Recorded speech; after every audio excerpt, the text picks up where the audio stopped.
Welcome back to Top 5 Repairs. Today's topic, I'm going to show you guys how to fix P0410 to P0419 and P0491 and P0492.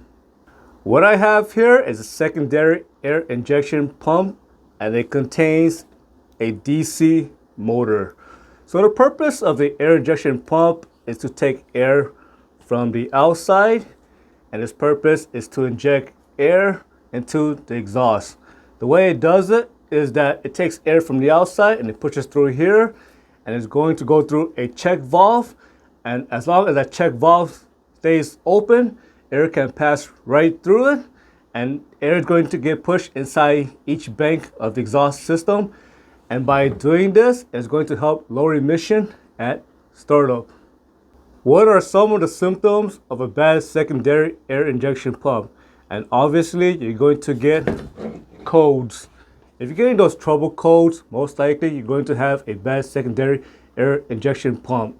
At startup, the secondary air injection pump should run for about 1 minute to 3 minutes, depending on the condition.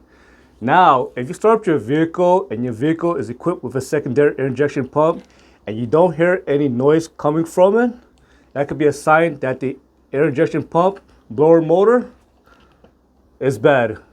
The next sign of a failing air injection pump is going to be noise. So if you're hearing grinding noise or clacking noise or odd noises coming from the secondary air injection pump, that could be a sign that the motor is failing. So what I'm going to do is I'm going to show you guys how a normal secondary air injection pump should sound like.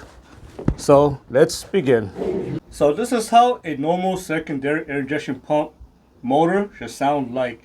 It should sound kind of like a vacuum cleaner.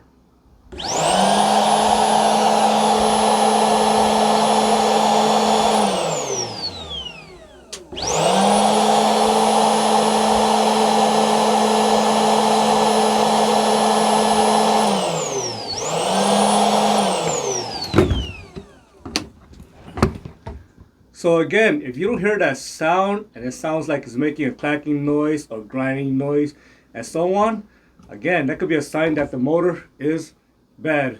Before replacing the secondary air injection pump, make sure the relay or the fuse is not blown. Make sure the connector is not shorted. Also, make sure that water did not get onto the air injection pump, because what I realized that most of the secondary air injection pump is located on the bottom end of the vehicle. So if you drive over a puddle of water, all that water is going to splash on it, and eventually it's going to cause the motor to fail. Also, make sure to check the hose and make sure the hose is not loose. Make sure it is not torn. Make sure it is not broken. And if yours comes with a pipe, make sure the pipe is not cracked. In order for a secondary air injection pump to work properly, the check valve must also work properly. And the check valve is wedged between the exhaust manifold and the secondary air injection outlet port. Now that check valve itself, it can start to clog. There could be a buildup of carbon in it.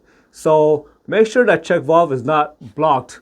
Also, that check valve must also be open, because if it is stuck closed, air cannot pass through the check valve, and also it can cause the secondary air injection pump to not work.